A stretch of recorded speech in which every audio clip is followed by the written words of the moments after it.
디멘전 투자부문 송재경 대표 함께하겠습니다. 어서 오세요. 안녕하세요. 지난주 엄청난 변동성을 보였던 그런 하루가 아니죠. 일주일이 좀 넘었던 것 같습니다.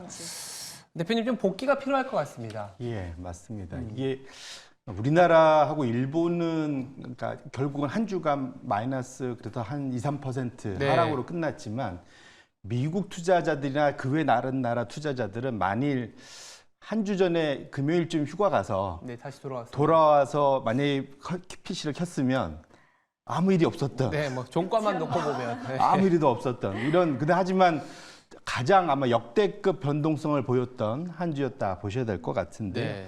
그래서 지금 한 주짜리 수익률을 보는 건 좀 의미가 없는 것 같고 결국은 이 모든 일이 희한하게 정확히 한 달 전입니다.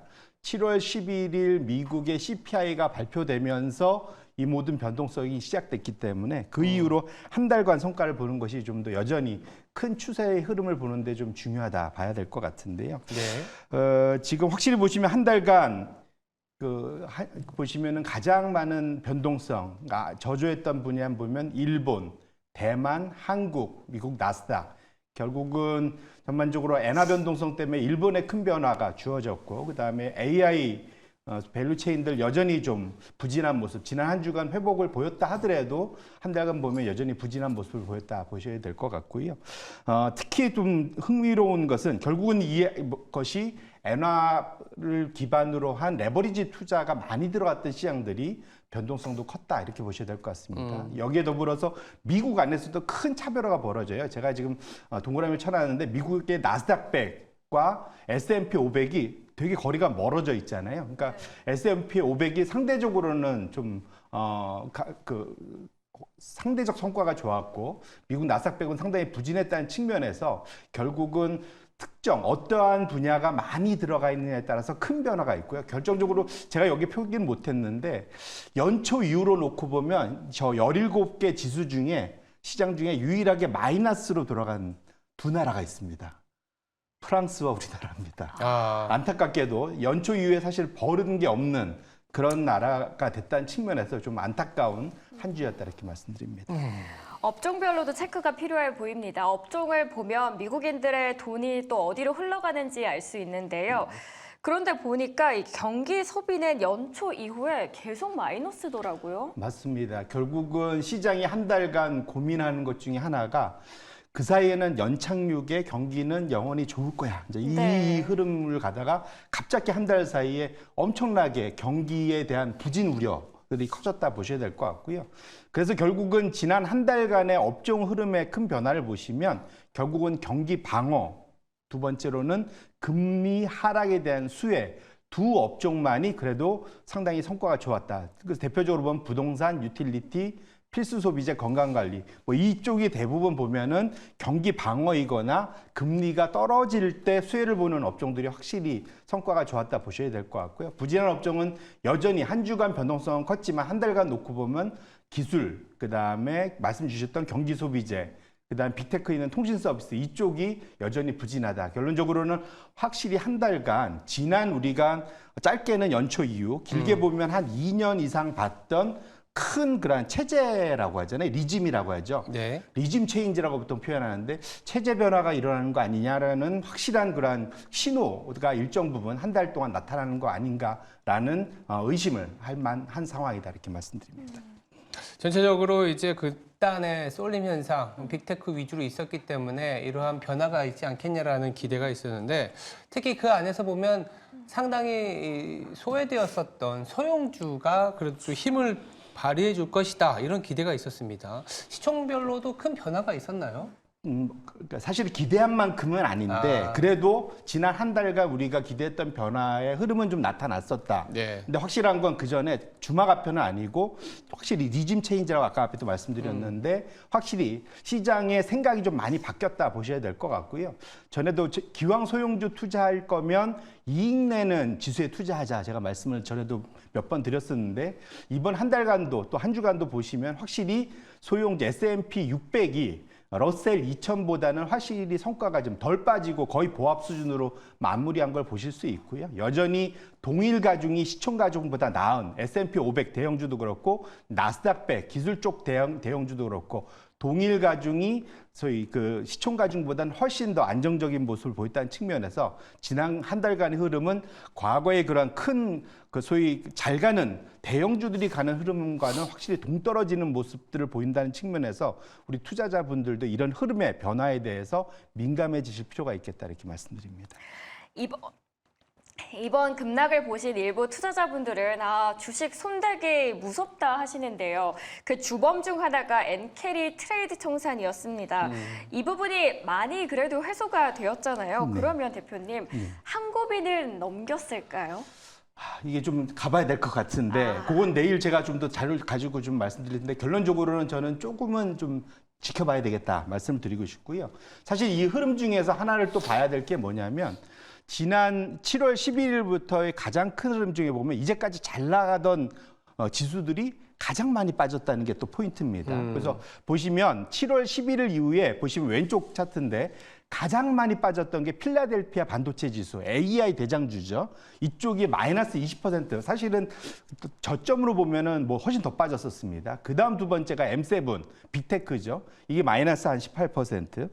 그 다음에 N달러. 결국은 N달러가, 엔화가 강세, 달러 대비 강세 가면서 한 10%. 원래는 저게 한 12, 3%까지 갔었죠. 결론적으로는 S&P 500이 그나마 제일 좀 덜 빠졌고, 결론적으로는 우측으로 하셔보면 작년 초부터 지금까지는 정반대의 흐름이었다.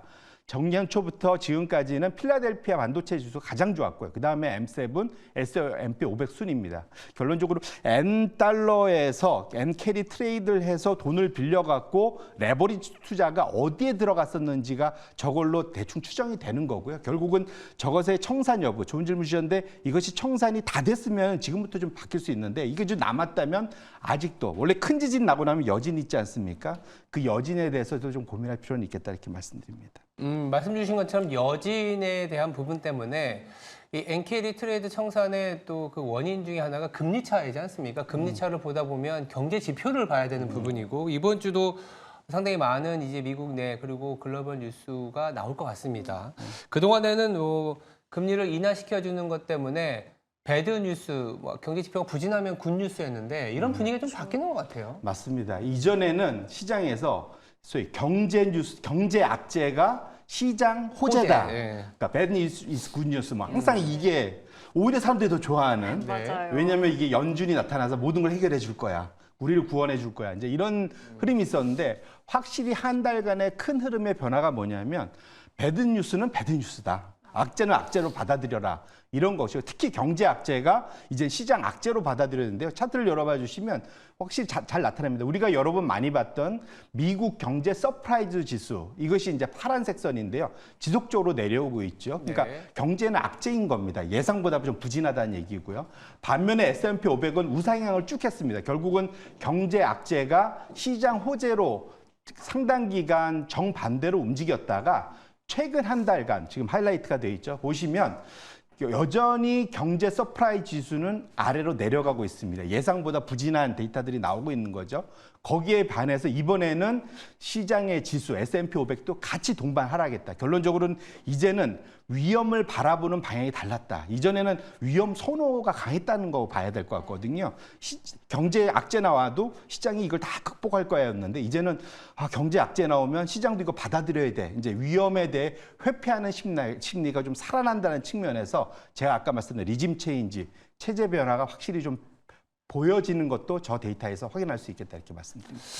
그러다 보니까 한 2주 전에 발표됐었던 ISM 제조업 지수와 고용 지표가 거의 미국의 경제를 고민하게 만들었다면 지난주 후반부터 미 증시가 반등하기 시작한 건 우리가 매주마다 나오는 이제 고용 지표, 그러니까 신규 실업 청구 건수가 어떻게 보면 지난주 반등의 재료였는데 이게 참 매주 나오지 않습니까? 이거 어떻게 봐야 돼요? 말씀 주신 대로 일단은 그 시장이 일단 그 주목을 했으니까 확인을 한번 다시 제대로 해보면 지난 목요일 날 사실 목요일마다 발표가 돼요. 이게 맞아요. 늘 이게 뭐 새롭지 않고 매주 발표가 되는 건데 신규 실업수당 청구 것이니까 저 이런 표현을 했지만 저 처음으로 잘렸어요. 실업수당 주세요. 제가 보험료 냈던 거 이거거든요. 맞아요. 그래서 이게 예상보다 작았다는 거 시장이 엄청난 환호를 했다. 근데 그 차이가 맞느냐 차트를 열어봐 주시면 되면 원인 제공, 그러니까 시장 상승의 원인 제공을 했다는 것이 원래 예상은 한 24만 정도 나올 거라고 생각을 했는데 실제로는 23만 정도 나왔다라는 거거든요. 근데 지금 차트를 잘 가만히 보시면 이 검정색 선이 신규 새롭게 실업에 들어온 그런 분들을 나타내는 거고요. 이게 신규 실업수당 청구 건수고 위에 지금 보라색은 계속 실업수당 청구 건수입니다. 이게 뭐냐면 저는 지난주에도 잘렸고 지금도 잘려있는 상태입니다. 그러니까 계속 좀 주세요. 이제 이 얘기거든요. 이 두 가지인데 지금 차트를 가만 보시면 방향성이 어떨까요? 계속 실업수당, 그러니까 계속 청구 건수는 지속적으로 우상향하고 네. 있고요. 지금 신규는 올라갔다 떨어졌다가 다시 올라갔는데 한 주는 예상보다 좋았지만 방향성 자체는 보시면 우상향이에요. 여전히 우상향입니다. 이걸 4주 평균에 보면 눈에 잘 보이거든요. 그러니까 이게 왜 이렇게 됐느냐? 지난 한 주가 가장 생각해 보시면 역대급 변동성 장이었습니다. 네. 자라보고 놀란 가슴 속도콩 보고 놀란다고 깜짝깜짝 놀라다가 한 주짜리긴 하지만 오래간만에 예상보다 좋은 데이터가 나오니까 좀 과민 반응을 한 거 아니냐. 그래서 이 한 주짜리 데이터에 대해서 시장이 너무 이렇게 우리가 이거를 확대 해석하는 것은 오히려 위험 관리에 안 좋을 수 있기 때문에 좀 냉정하게 볼 필요가 있겠다 이렇게 말씀드립니다. 저도 살짝은 걱정이 되는 게 미국에서 오늘도 보니까 해고 뉴스가 굉장히 많이 뜨더라고요. 고용 시장에서 가장 큰 역할을 하는 건 또 중소기업인데 대출 금리가 여전히 높은데 중소기업들이 이걸 감당할 수가 있을까요? 맞습니다. 이게 대출 금리가 상당히 문제인데 네. 왜냐하면 이제 그러니까 순현금 회사라고 있습니다. 그러니까 내가 대출보다 내가 갖고 있는 갖고 있는 현금이 더 많으면 두 개를 네트해 보면 빼보면 현금만 갖고 있는 대표적인 삼성전자 같은 회사죠. 네. 그렇죠. 이런 회사들은 사실은 금리가 아무리 올라도 상관없어요. 내년에 내 돈 갖고 하니까. 근데 대부분의 중소기업들은 돈을 빌려서 투자해 갖고 먹고 사는. 그래서 근데 문제는 이 중소기업들이 어느 나라든 적게는 70%, 많게는 80% 고용 시장을 다 담당하고 있습니다. 결국은 중소기업들이 어떤 식의 지금 경영 상황에 있느냐가 고용 지표에 상당히 중요한데 문제는 지난 20년 이래 중소기업들이 대출 우대 금리라고 하는 것이 가장 높게 나타난다는 게 문제입니다. 이 차트를 두 번째 걸 열어봐 주시면 지금 보시면은 차트가 2007년도 9월이 미국 중소기업들이 내는 실질 우대 금리 수준이고요. 현재 2024년 8월 수준을 보시면은 훨씬 더 높죠, 지금. 지금 현재 20년 만에 최고 수준. 결론적으로는 지금 돈 빌려서 뭔가 투자해서 이익을 내는데 훨씬 더 이자 비용이 많이 나가는 거예요. 결론적으로는 되게 어려워졌고 이런 것들이 중소기업 입장에서는 고용을 더 확대하는데 큰 걸림돌이 되는 것이 저 높은 이자 비용이고 이것 때문에 연준 보고 제발 금리 좀 내려주세요 하는 상황도 저기에 있다 이렇게 보셔야 될 것 같습니다. 중소기업들 입장에서는 이 비용이 높아지다 보니까 아무래도 중소기업이 채용 내지는 이제 고용을 갖고 가기가 너무나 어렵지 않습니까? 그러면 앞서 저희가 신규 실업 청구 건수가 한 주 좀 괜찮아졌다고 네. 안심할 수 있는 상황은 아닐 수도 있겠네요. 맞습니다. 결국 아까 말씀드려도 보통 경제 고용의 80%를 담당한 중소기업들이 상황이 좋아야 그래야지 결국은 고용도 더 많이 늘리고 그럼 실업도 떨어지고 소비도 늘고 뭐 이런 선순환이잖아요. 그렇죠. 그런데 지금 아까 첫 번째 우리가 봤듯이 지금 고금리가 여전히 유지되고 있다. 첫 번째. 거기에 두 번째로 지금 하반기 우리가 아까 봤지만 경기가 좀 안 좋아지는 게 확실히 느껴지잖아요. 맞아요. 이것 때문에 최근 들어서 보면 이제 세 번째 마지막 차트를 열어봐 주시면 지금 그 미국의 중소기업들이 느끼는 대출 가용성, 그러니까 내가 대출을 잘 빌릴 수 있느냐 없느냐. 지금 짙은 파란색 선이 좀 아래로 내려가는데 이것은 대출을 빌리기가 어려워졌다는 얘기입니다. 이 고금리니까 대출 빌려도 사실은 이자 나가다 갚다 보면 끝나는 거잖아요. 그러니까 상당히 좀 아래로 내려오고 있어요.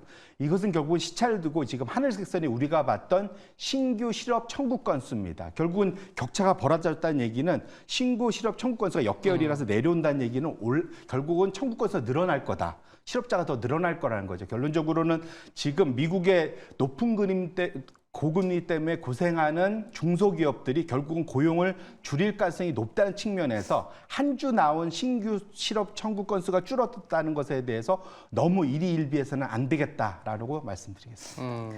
고용에 대한 안전성이 아직까지는 물음표가 찍히는 것 같습니다. 이 부분 계속 체크를 하시면서 또 리스크에 대비하시는 게 좋겠습니다. 지금까지 디멘전 투자부문 송재경 대표 함께했습니다. 고맙습니다. 감사합니다.